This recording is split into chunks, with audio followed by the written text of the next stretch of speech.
The Tom Woods Show, episode 1374. Prepare to set fire to the index card of allowable opinion. Your daily dose of liberty education starts here. The Tom Woods Show. Hey everybody, Bernie Sanders is running for president again, but so are many other Bernie Sanders wannabes. Best way to respond to their terrible, civilization-destroying ideas is through my free ebook, Bernie Sanders is Wrong. Pick it up at bernieiswrong.com. Hey everybody, Tom Woods here. I want to talk a little bit about Russiagate today. I mean, I know we've almost talked it to death already this week, we being Americans. I don't mean necessarily on the show where we've discussed it a little bit, but I did want to just review some aspects of it just to keep at the forefront of our minds how crazy people went on this. And how detached from reality it was. I think I read just recently, it might have been from Glenn Greenwald, I don't know, but they listed the 50 craziest stories that had to be walked back. You know, the Russians had hacked into the electrical grid and all these sorts of things. None of them were true. Total craziness. But before I get into that, I want to point out that yesterday in episode 1373 with Scott Horton, I was talking about Glenn Jacobs, who's been a guest on the show a couple of times, the WWE wrestler Kane, who is now the mayor of Knox County, Tennessee. And I was just speculating that there is maybe he could pursue, let's say, higher office at some point. And as I say, I have not discussed this with him. I have no inside information. He's certainly not thinking about it now, I'm sure. But I was just thinking, wouldn't it be interesting to see him on the debate stage? You know, he's the size of a house. And to try to portray him as a wimp because he's a non-interventionist would be a strategy, if I were somebody's campaign manager, that I would not recommend. I'll put it that way. So I was saying to Scott, as you'll recall, that the problem with this is he was born in Spain. So I thought he was not a natural-born citizen. And then Scott, of course, reminded me, but you have to check about the status of his parents. That's the thing. Because if they're just Americans who are staying in Spain for a little while, then, you know, they're American citizens, and he is a natural-born citizen. So I thought, oh, thank you, Scott. I don't know why I didn't even think of that. So I checked it out, and it turns out that he was indeed born to parents who were in the U.S. Air Force who were stationed in Spain. And so that's the situation. So he is eligible, let's say, to run for president someday, and I hope I'm not causing him problems. He has not said anything about wanting to do that, and that's probably the last thing on his mind or that he'd ever want to talk about. But just to clarify from yesterday's episode, Scott was right, and I wrote him a note. You were right! ! So anyway, that's that. All right, what I want to do actually is go through an article, and it's actually not an article. It's an adaptation of a book chapter from a journalist named Matt Taibbi, you may know as a contributing editor of Rolling Stone. And he's on the left, but he's one of these people who's interesting to read because he's not formulaic, he's not predictable. I don't know what he's going to say a lot of the time. Whereas if I'm listening to Joe Biden, I typically know what he's going to say. A lot of people, I know what Hillary Clinton's going to say about anything. But Matt Taibbi can surprise you. And there are plenty of times when what comes out of his mouth is just conventional left liberalism. But there are a lot of times when he writes things that are very interesting and provocative and that break out of these ideological straitjackets that sometimes we find ourselves in. So he's an interesting guy to read. He's not necessarily my favorite guy in the world, but he's interesting, and I think he's done some good work. So he has a book coming out in October this year, 2019, called Hate Incorporated, Hate Inc., subtitled Why Today's Media Makes Us Despise One Another. Very, very interesting topic, and I think I would be interested in looking at that when it comes out. What he's done in light of the special counsel report being released is he's taken a chapter on Russiagate. He's incorporated into it a little bit of what we know about the report, at least the summary of the report, and then more or less, it looks like, kept the rest of the chapter the way he had it. So I'm going to link to it at tomwoods.com/1374, but I've marked it up, and there are some parts that I'd like to just talk about with you. Early on in the piece, we'll just call it the chapter, he points out what should be obvious, which is that at this point, pretty much nothing Trump is accused of from now on is going to be believed by a huge chunk of the population. And in fact, just over 50% of respondents in a poll conducted this month said they agreed with Trump that the Mueller probe was a witch hunt. And that was before the report came out. And then, of course, we've been hearing for a while, probably the past few weeks at least, a lot of people saying, well, when the report comes out, it might leave you disappointed. And as Taibbi says, so you're telling me that we're supposed to think of it as a disappointment to find out that the president is not a foreign spy? I mean, imagine how unself-aware you are to be speaking that way. And he says, in fact, imagine how tone-deaf you'd have to be to not realize it makes you look bad when news doesn't match audience expectations you raised. And he reminds us that this wasn't a metaphor. It wasn't as if the media had been telling us Trump likes the Russians so much he might as well be a Russian spy. It wasn't he might as well be. It was actual spying. It was actual treason. It was actual election fixing. And that's why one former NSA employee said that Trump, quote, will die in jail. And this was the key story. It was some kind of relationship that was supposed to exist between Trump and his campaign and Russian spooks. And this collaboration made it possible for him to win the election. That's what we were told. No matter how they try to spin it now, that's what we were told for a long time. And you can find online, I found a number of articles that take the craziest quotations from people, from so-called respectable people, on what we certainly know and what is absolutely clear. And there can be no doubt that you can read this, Max Boot saying this, Paul Krugman saying this, all these people who are part of the mainstream establishment, they all spoke this way. We heard from CNN that Trump officials had been in, quote, constant contact with Russians known to U.S. intelligence. We had a former CIA director saying that the president had committed acts that were nothing short of treasonous. And then Hillary Clinton, when she said that Americans would have to have guided the Russians in weaponizing their political ads. And so, well, who does she mean by Americans? Is she talking about Trump? Is that the person you mean? And she said, well, it's pretty hard not to. And so in the first part of this chapter, Taibbi basically draws the pessimistic conclusion that although there ought to be a reckoning, the media ought to face some kind of reckoning, there probably won't be. Even though the media broke every rule you could imagine in terms of decent and honest journalism, beginning with the general principle that you don't report on things that you can't confirm. And he has numerous examples of that later on. So then we get into a discussion here about where Russiagate comes from. He says, midsummer 2016, he says, now the exact roots of the story are a little bit obscure, but the key is that in the summer of 2016, we began to get wind of little bits and pieces of information that were in a dossier compiled by Christopher Steele, a former British spy. The Democratic National Committee had funded this dossier. And it is interesting to note that, as we have known for a while, a whole bunch of news organizations simply refused to run with the story for the perfectly natural reason that they couldn't verify what was in it. Now, if it had been true, it was explosive. Now, I know some of you may be listening to this with children present, so I won't mention the part of the dossier that was the most, let's say, provocative. The claim about, let's say, certain behaviors by Trump with certain women. We'll just leave it there.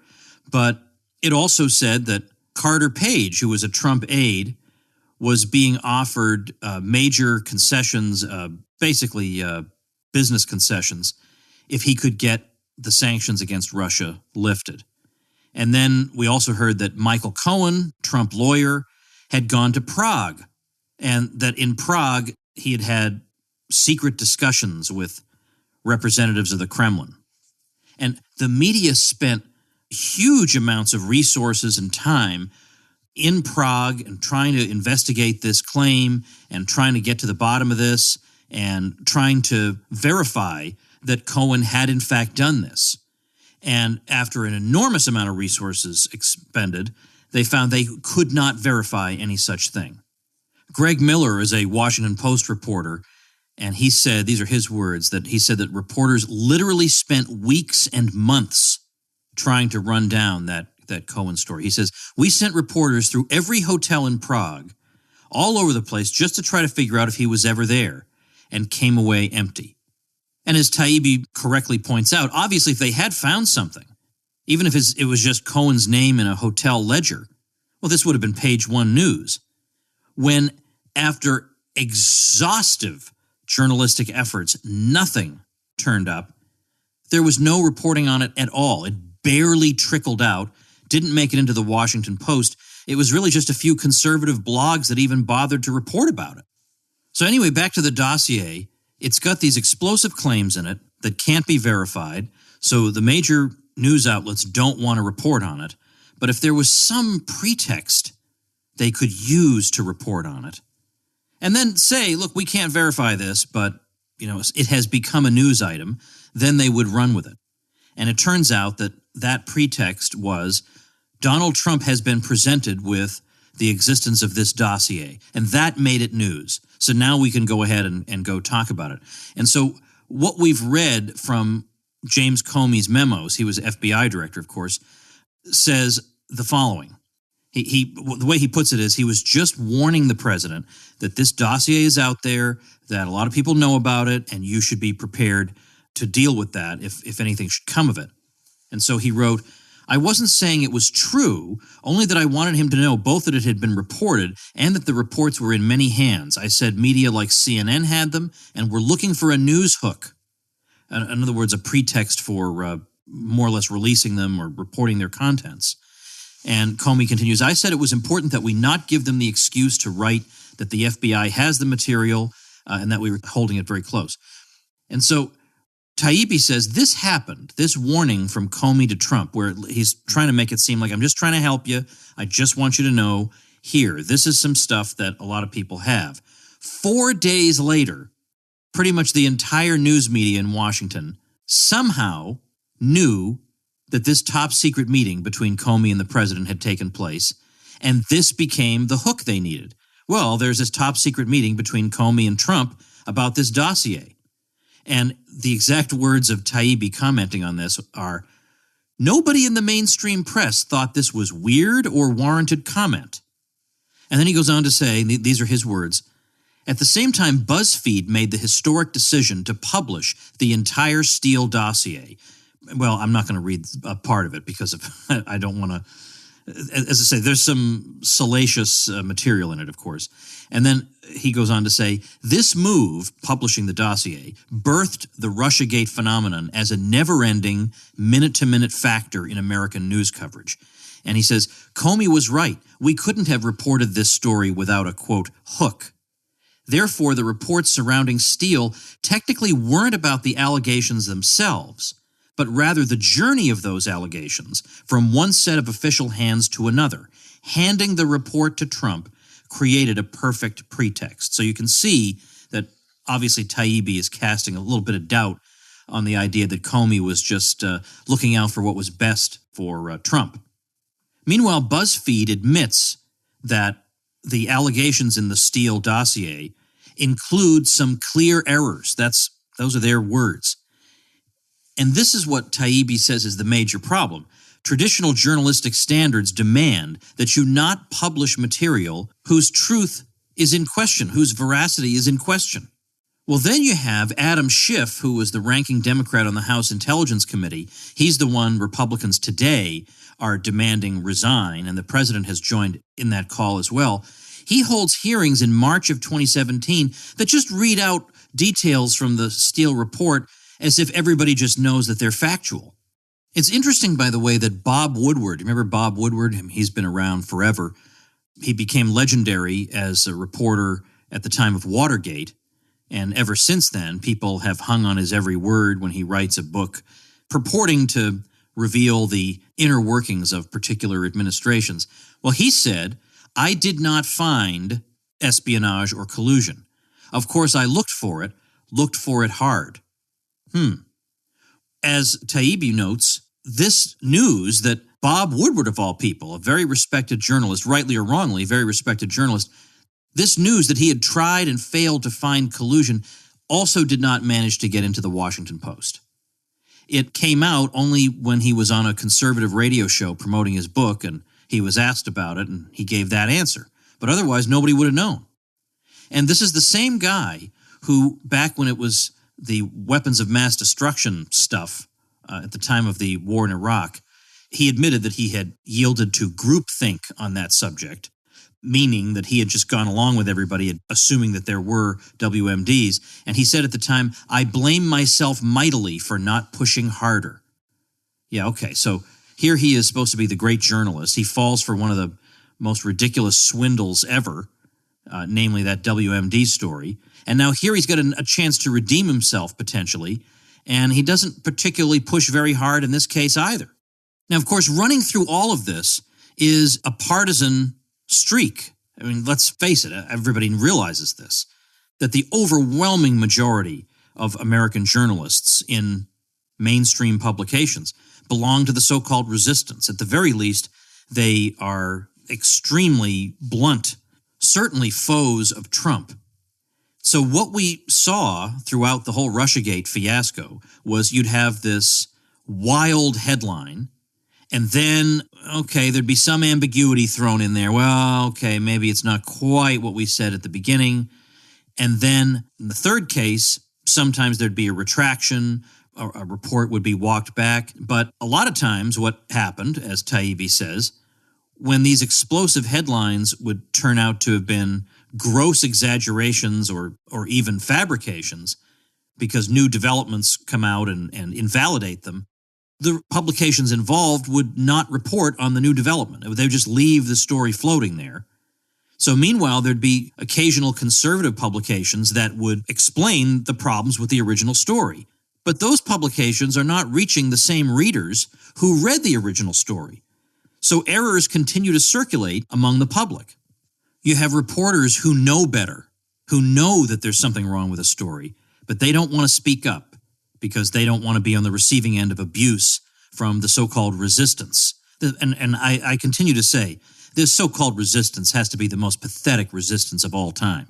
We're going to resist this president in certain particular things that he favors, as opposed to resisting the regime. That's what we need. We need to resist the empire. We need to resist the things that they all do. Not just the peculiar things that one does, but how about resisting the whole regime? I mean, I don't know. I just find it sick that you'd think that this regime is pretty normal and does normal things, and there's just this aberration right now we have to resist. But otherwise, if we could just get Henry Kissinger and John Kerry and Lindsey Graham and Hillary Clinton back to being respected again, then we'd be happy. I just can't understand people who think that way. I like this particular anecdote that Taibbi tells. He's on a public radio show in California alongside David Korn of Mother Jones magazine, and they'd known each other and been reasonably friendly in the past.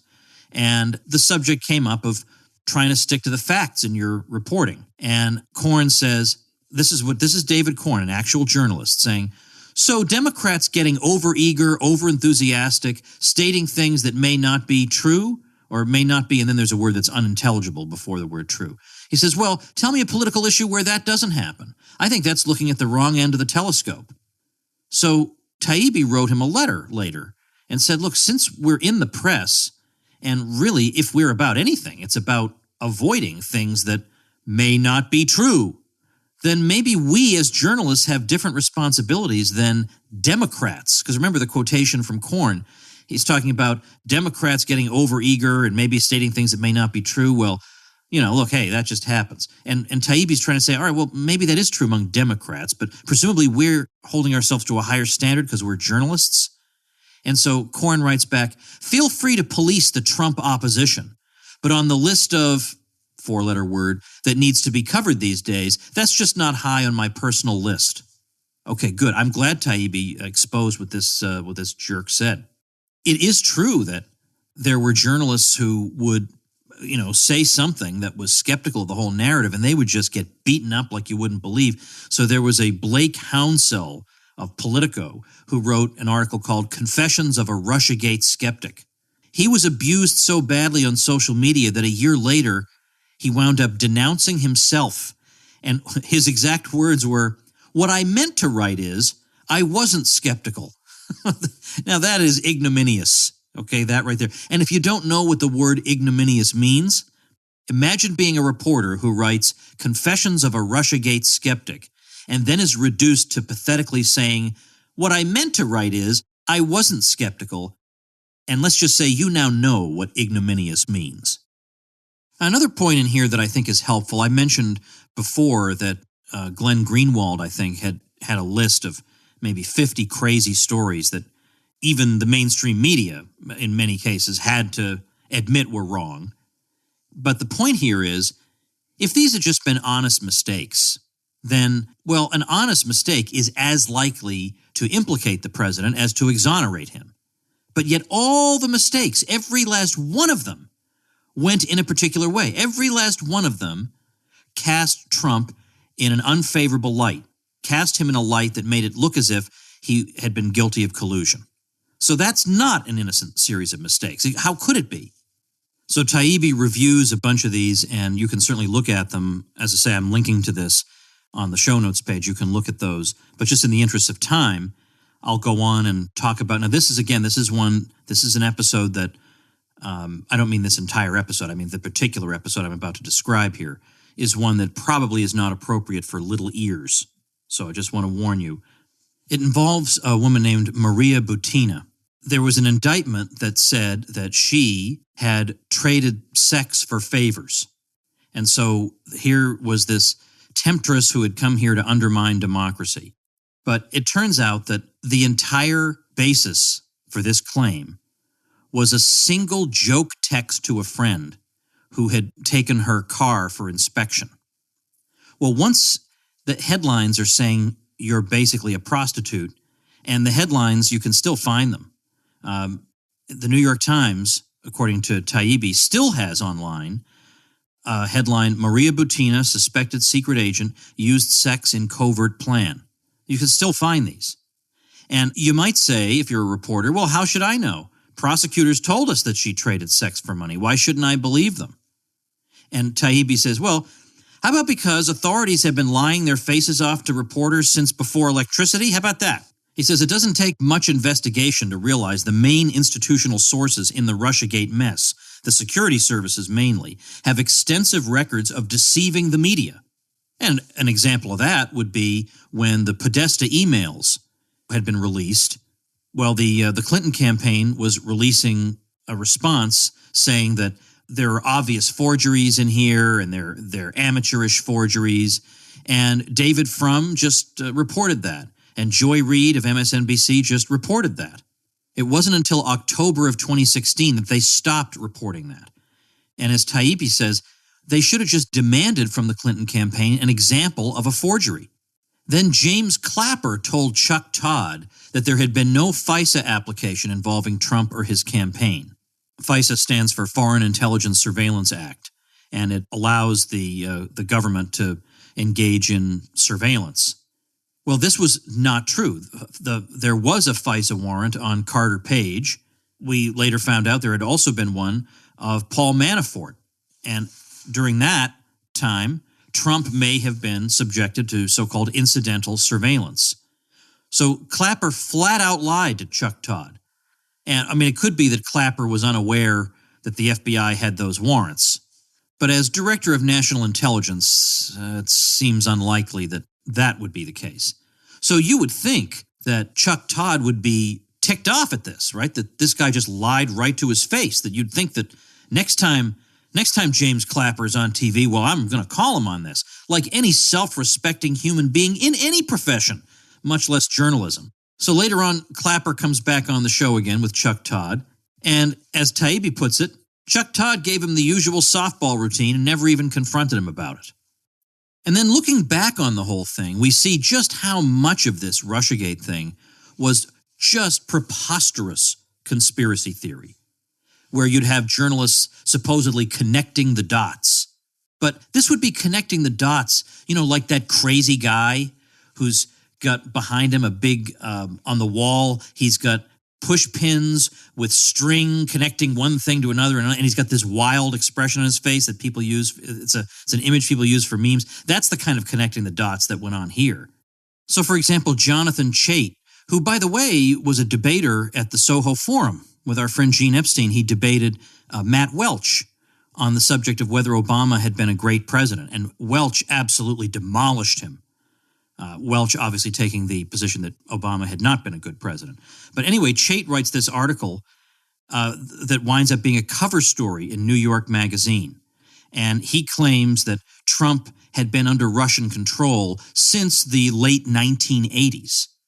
So, oh my goodness, well, what could the evidence for this be? So you search the article for what the evidence is, and you come up with a grand total of 2 facts. In 1986, Trump met with a visiting Soviet official, and in 1987, Trump visited the Soviet Union. That was the cover story. That right there. You really, really should take a look at this Taibbi piece, this chapter, and I think his book is going to be quite worthwhile. Here's how he concludes what the ultimate significance of this is. He says, Russiagate has led to unprecedented cooperation between the government and internet platforms like Facebook, Twitter, and Google, all of which are censoring pages on the left, right, and in between in the name of preventing the sowing of discord. The story also had a profound impact on the situation in places like Syria, where Russian and American troops have sat across the Euphrates River from one another, 2 amped-up nuclear powers at a crossroads. As a purely journalistic failure, however, WMD was a pimple compared to Russiagate. The sheer scale of the errors and exaggerations this time around dwarfs the last mess. Worse, it's led to most journalists accepting a radical change in mission. We've become sides choosers, obliterating the concept of the press as an independent institution whose primary role is sorting fact and fiction.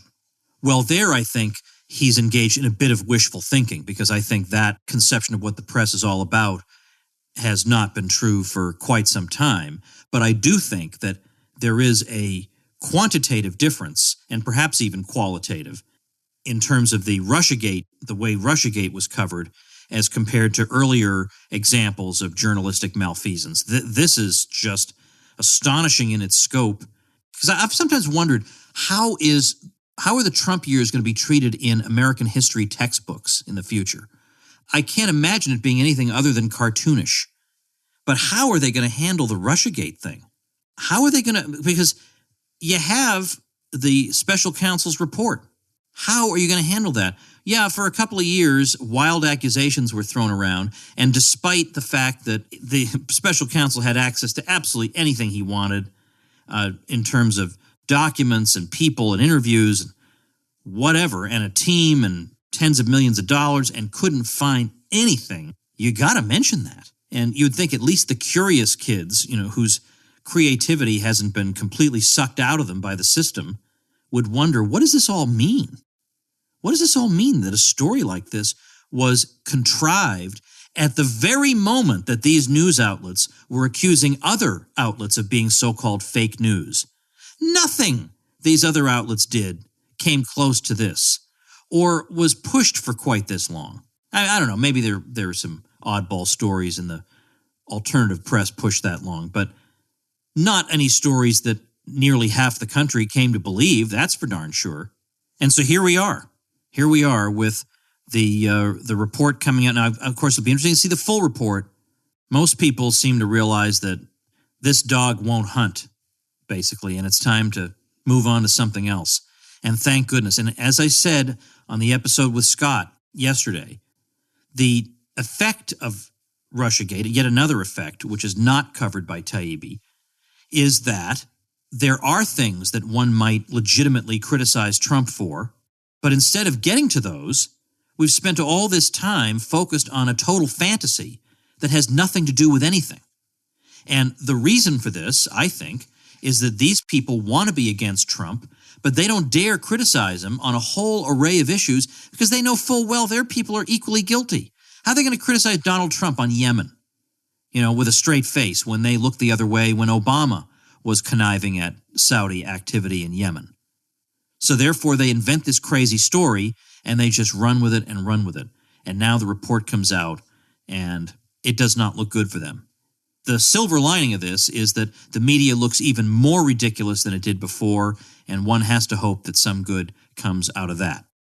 All right, folks, now, before I let you go, on an entirely different note, I love the wonderful diversity of interests among folks who listen, because a listener named Adam J. Lemke, Lemke, has a website now, adamjlemke.com. And my gosh, is this beyond my abilities. It's basically an industry expert type website, which is a very, very smart thing to do, by the way. While you're looking for a job, and then once you have a job, it is an excellent idea to have a website in your field where you're constantly, reviewing books or important articles in your field. You're staying on top of things. Maybe you attend the occasional conference, you do a write-up on it, or you maybe even do profiles of people at your firm, because everybody likes to be featured and have a photograph somewhere. And I tend to think it means that you'll be less likely to be let go when the pink slips come out, because nobody else is going to have a site like that. It positions you as an expert. It positions you very, very well within your occupation. So you should think about having a professional site like that. Well, anyway, Adam received his PhD in nanoscale science from SUNY Albany in 2016. And he says, my graduate work focused on the development of nanostructured catalyst/support structures for alkaline fuel cells made using alternative materials such as non-noble metal oxides. And on his blog, he says, I'm going to be posting on topics pertaining to my work and career, developments in the field, and background information on subjects such as materials science, nanotechnology, electrochemistry, and physics. Whew. Well, okay, I know there are people listening who will say, oh, that is right up my alley. And if that is you, then you'll enjoy checking out the website of a fellow listener, adamjlemke.com, Lemke. Adamjlemke.com is the listener website mentioned today and will be posted at tomwoods.com/1374. And remember to get your publicity from me by making sure to get your hosting through my link, and you'll get publicity and lots of great resources from me to help get you some traffic and get you off to a good start as you join us here in your online journey. I want it to be as successful as possible. Find out about all those goodies and how to get them over at tomwoods.com/publicity. See you next week. Become a smarter libertarian in just 30 minutes a day. Visit tomwoods.com to subscribe to the show for free, and we'll see you next time. Like the sound of The Tom Woods Show? My audio production is provided by Podsworth Media. Check them out at podsworth.com.